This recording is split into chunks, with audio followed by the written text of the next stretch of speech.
When you're looking for the right home, it's important that you find your spot. We'll explain what we mean here. Stay tuned.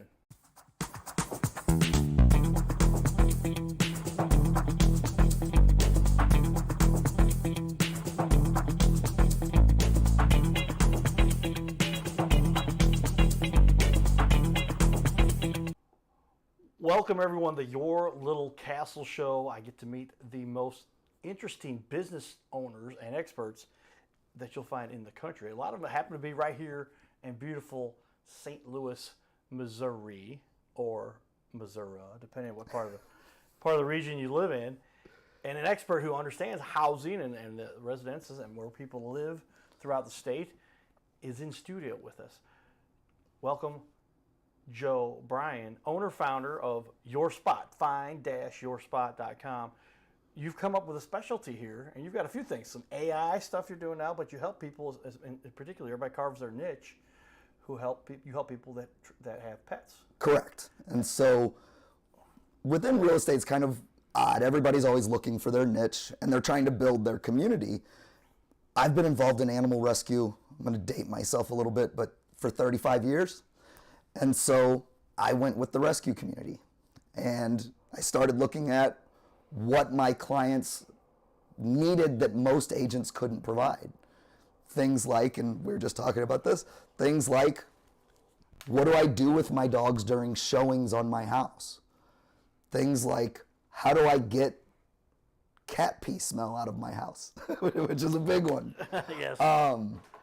What do I do with them during the move to keep them safe? And so we really focused on that, and we've built a very unique team in that we do this here in St. Louis, and we also do it in South Florida and in the Shenandoah Valley area of Virginia and West Virginia. Well, there's a niche for everybody, and you've carved one out. And so, how many people have pets? And then when comes time to sell the house, you're going to have to call. I'm going to give you a call. My mom has had cats for 35, 40 years now, and there's a distinct odor. Yeah, you can smell it. Is that true for just about everybody? Cats mark their turf, and it is. I mean, male cats are the worst. Okay. So that's male unneutered cats. So this is a promo for why you should neuter your animals, because that prevents this. Yeah. But there's no worse smell than male cat urine. Yeah. So then that affects the value of the house, and you've got to tear carpet out. And what are some of the things that people end up having to do? Well, and it's not just a lot of times you're tearing out carpet, and then people just put carpet over, and by the time you get ready to show your house smells again, because that doesn't just stay in the carpet. A lot of times it's getting into subfloor, it's getting in under that, and so really knowing how to get that out isn't easy. Just like sometimes you're tearing out drywall, but people paint over, they go, oh, well, it smells fine, and a week later it smells again. They don't know why. Yeah. We're kind of the experts in knowing why. Well, if you're an expert, that's what you help people with. We like to give a shout out to Carroll House Furniture. You do some work with Brooke. Well, yeah, so and you're in that space, but Carroll Yeah. House Furniture, because you like nice things. In your little castle, there I said it, so we got that part out. They're awesome guys. So of the relationship you have there. Well, so I work with a rescue out in Warrenton called No Time to Spare. Amazing people. They're on 8 acres. They rescue everything from dogs to some bigger animals. And they work with Carroll House to do the free spay-neuter program that they do, because they have a bus that they bring. And so they bring them out to Warrenton 2 or 3 times a year and help them fill that bus. Okay. So, and I mean, what they do, nobody else in St. Louis is doing, and we could have 5 more Carroll House buses and still probably not cover what's needed. Really, so the spay-neuter thing is a big problem that a lot of people are not familiar with. Correct. I mean, I think most people don't realize the impact that it has, not on themselves, but on the community as a whole. There's a lot of trap, neuter, release programs, things like that in Missouri that help with it. The reality is, if everybody spayed and neutered their animal, most of the rescues would not be in the struggle that they always are. Well, it makes sense, and there's just a lot of go. When I adopted 2 pet dogs, I went to the Humane Society. I felt like there's a lot of people that you go to the pet store and they're making some money off of that and whatever. I guess the Humane Society makes a few bucks too, but it's basically to cover their costs. And I get 2 beautiful dogs. Is that a better way to go? Are those pets very often, are they spayed and neutered when they come out of there? Or? Almost always. So most rescues have a requirement through the state of Missouri that requires them to spay and neuter any animal. All of the humane societies spay and neuter every animal. What I think the people that don't spay and neuter, I think a lot of times it's people with purebred dogs. They are gonna just breed them one time. And I think if most people saw the rescue community and the number of purebred dogs that are in the rescue community, they'd spay and neuter their own. Because they'd realize they're not helping the problem. Yeah, there's a lot. It's a bigger problem than they may realize. So, as an expert in the pet space, this led you to where you've developed your expertise within the real estate space. So you're a registered realtor. I am. You buy and sell houses for people, and as a real estate agent, and then your niche has become the pet space. And give us your background. What led you here? I guess. Well, how did you end up in that? In real estate? In real estate, and that area of specialty too. So yeah, before real estate, I ran and owned a ground transportation company with friends. Got into real estate to have something to do on the side because I was only working 120 hours, so I figured I need something else to do. Right. And it started kicking off, and I realized I enjoyed it a lot more. I enjoyed the one-on-one relationships that were similar to what I had in the ground transportation business. As far as animal rescue, how I got into that was when I was a child, my mother didn't like me to have free time. She thought if you had free time, bad things were going to happen. So I played hockey, and I swam competitively. And on Sundays, I didn't have anything to do. So my mom made me start looking for things to do, and I volunteered at the Humane Society in St. Charles, which is now 5 acres animal rescue. Yeah. And so I did that. Then I was a vet tech through high school, and just have always kind of stayed in it as I've watched that cause change over the years. Then how did that lead to your specialty, your niche you've carved out here in the real estate world? Well, it was really people knew I was involved in rescue. And so where the niche kind of came from was I looked at what other agents called me to ask me about, right? Because your reputation? Right, because they knew I was in rescue. So agents would call me and say, hey, I've got this house that really smells and I need your help. Hey, what do I do if my clients have 4 animals and I need to do, what do I do with them during showings? Where do I take them? You know, one of the things we do that's a little different is the first weekend on the market, we suggest, and we even have discounts with a couple friends, that you board your animals those first couple days because you're gonna be busy. You're gonna have people coming in and out. You trying to remove the animals over and over again just adds a stress that doesn't need to be there. And if for a couple $100 we can save you that stress, and you know the goal is to get the home sold in those first few days. Yeah, I mean, pets are a wonderful addition to any family. They become members of the family. But when you're showing off a house, somebody doesn't want somebody sniffing their legs. Hey, what are you doing here at my house? Is kind of they're marking their turf, right? They're trying to let them know and say, hey. But at the same time, it's just if somebody really loves a pet, but still, when you're searching for a house. Well, and even when you're moving. And then what comes along with it. Yeah, when you're going through the process of moving, I always recommend, and like I said, we have discounts through some of our friends, boarding while you move. What's interesting is the number of animals that go missing within the first 3 days of a move. And it's because they're in a strange place. There's people coming in and out of the house. There's doors open all the time. There's strange people making loud noises in a place they don't know. So that happens far more often than it should. That's what led us, we actually give part of our closing, we always give new dog tags to our clients with an updated address. And that came from a client of mine that moved into a house. A neighbor saw their dog in the front yard, looked at it, saw the tag. The tag was from Ellsbury. They took the dog to Ellsbury. And then my client had to pay to get their dog out of the pound, even though their dog was in the front yard. Interesting. Where if they just had a new tag, the people would have noticed and been like, okay, that dog belongs here. Wow. Okay. You know, the lady driving by was doing the right thing. She thought she found a stray dog. Gotcha. All That right. one little change would have been huge. Yeah, there's a lot more that people could have had to keep this under control, because then they have pets are, like we talked about, are wonderful additions to the family. But in the process here, what kind of damage do you see that pets cause with homes? I mean, obviously urine is an issue. Yeah. But what else is there that you have to take into? Carpet tear-ups, from scratching at doors, things like that. A lot of times baseboard chew. So a lot of dogs will chew baseboards, or I had a dog that chewed the spindles one time on my stairs. Okay. Because they find wood feels good on their teeth, especially when they're puppies. Right. And so they chew on a lot of wood, a lot of holes, obviously. So we do a lot of yard grading.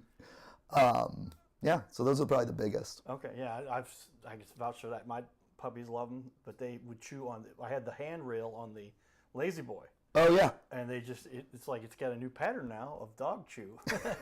And it still works, and the dogs are now up in doggy heaven. I've had my dogs for like 14 years. Labrador Huskies are beautiful dogs. But yeah, when they were puppies, man, they just chewed on that all the time. And wore that out a little bit, but it still functioned. It just had the dog chew. Yeah. There, a new style, that they call it. Yeah, but people don't want that style in their baseboards. Yeah. So, and that's where it tends to happen. Baseboards, doors. Lots of doors get tore up on the inside because you put the dog in a room or something like that. Yeah, and that's where so you'll have expert carpentry I have skills. very good contractors. And they come in, and they're used to it. That's the other thing is, my carpet guys are used to getting cat out. So they know that they're going to come in, they're going to tear up the carpet. They're probably going to have to tear up some of the subfloor to get that, it almost molds. And just to get the smell out, because getting the smell out for a day doesn't sell your house. Right. And you'd be surprised at the number of people that I have that come and say, my clients were buying a house. When we saw it, it was fine. When we did the walkthrough the day before closing, it smelled like cat. And that's because they came in and they covered it with paint. They replaced the carpet, but they didn't get all the underneath stuff. So that odor will flow through, and ultimately. Yeah, eventually it's going to come back out. And so you're talking about literally pulling out base subflooring, and you can see in somebody's basement some of that subfloor. If you yeah. How many layers thick they have there, and there could be a hefty charge. But somebody with your expertise, you can minimize the cost and help them do this efficiently with somebody who knows how to do that. Absolutely. And then we do a special program for animal rescuers. So what it does is we waive the transaction fee. We have a deal with one of our mortgage lenders that he takes care of the appraisal for you.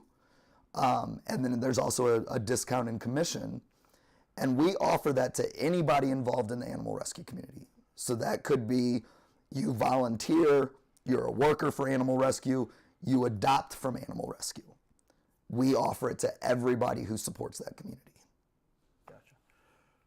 Somebody, again, we all have to carve out our own little space and create our own spot, if you will. And you've done that in a niche, because what percentage of homes have had pets in them, would you guess? So this is kind of interesting. So when I started in real estate 9 years ago, the NAR, the Association of Realtors, said 48% of homes had pets. Last year, it was 68%.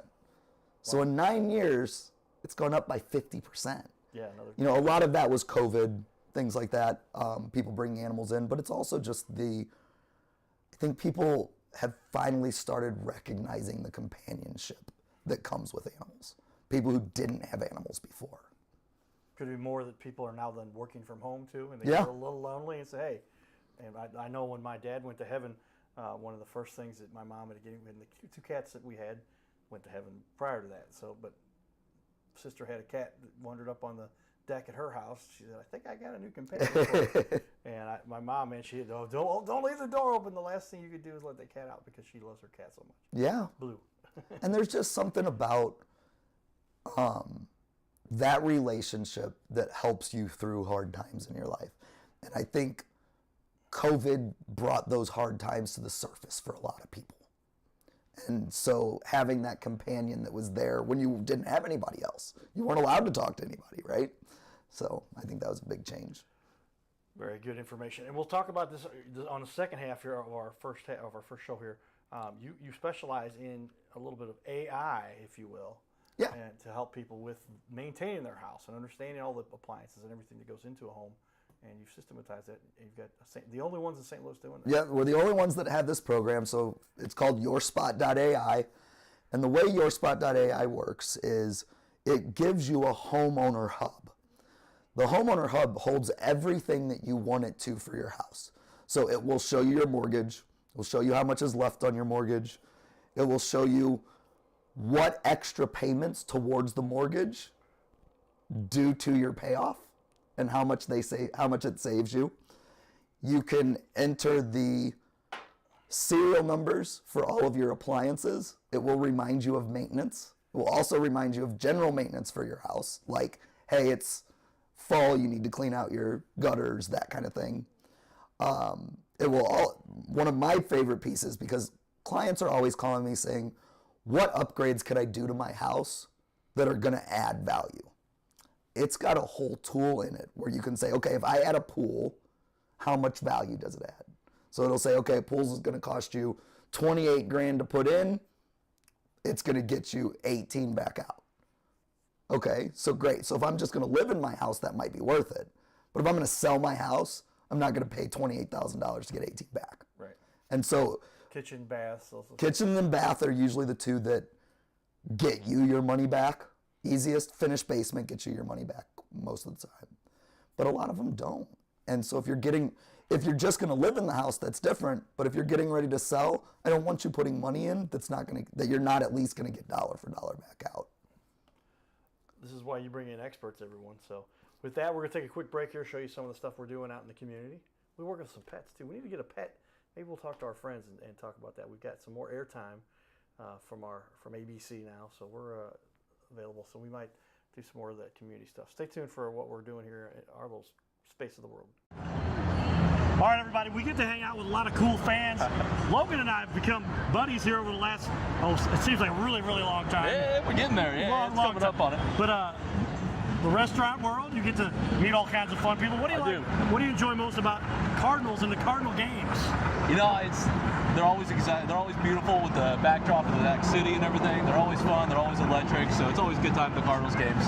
You think that the Cardinals bring that positive energy? It's just something that helps people understand and be entrenched in the whole St. Louis spirit. I mean, it seems like it's formed around the Cardinals.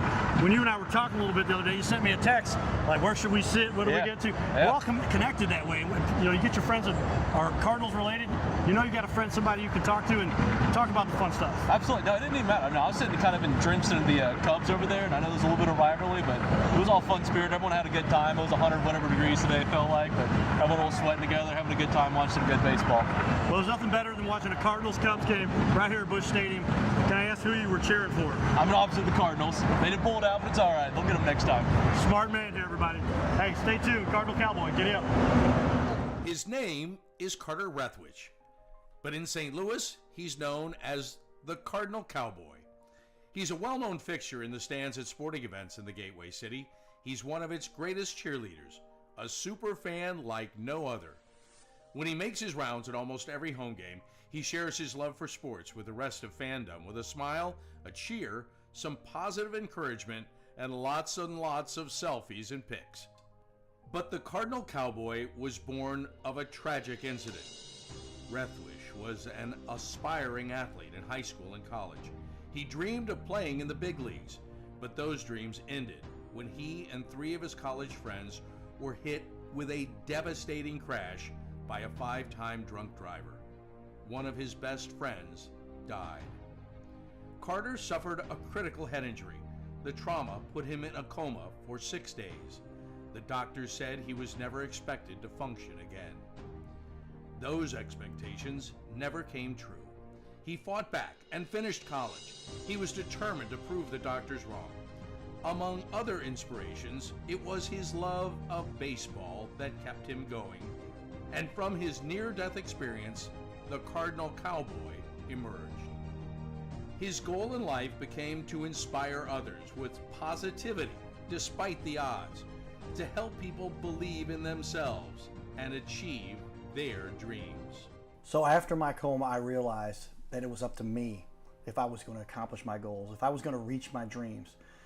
Despite what the naysayers would say, the people that were discouraging me, like they do everyone, it's up to me if I'm going to make it. Don't listen to the naysayers. It's up to you.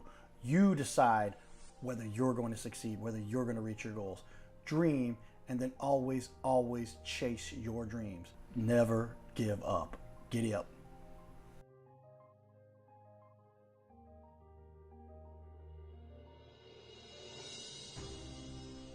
Hey, we're looking for the small business owners and leaders in our community to be on our show. That might have This been is the it. Your Little Castle show. We air 3 times a week, every week on ABC, and we would like to put somebody you know, or maybe it's you, who's a business owner to be on our show. You'll sit right here in our guest chair, right here, sitting here talking to us. We're going to put on the wall your website and everything about you, and highlight you as a leader. Fill out the form you see here on our website. It's bigleagues.com, and if you go to bigleagues.com, fill out this form. It takes just a couple seconds, and you can even schedule yourself right here. Schedule yourself to be on the show, and there is no charge for us to record you. There's no charge to be in the studio. Check it out if you would like to be on. There you go. Fill out the form again, bigleagues.com. This is where we can turn any interview into a series of clips. Check that out. Go to bigleagues.com.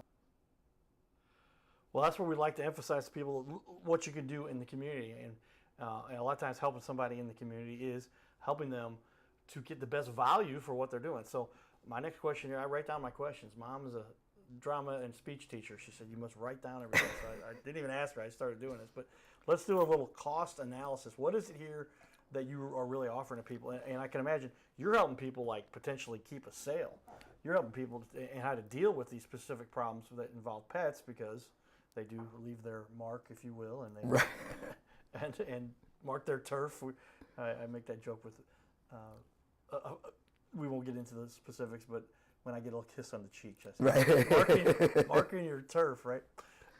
But pets, that's a little different, and so then, but as an expert, you're really helping people that don't know how to deal with this to get that house sold, because a lot of times they've got another house getting built. I was in that situation. I had to get my house sold.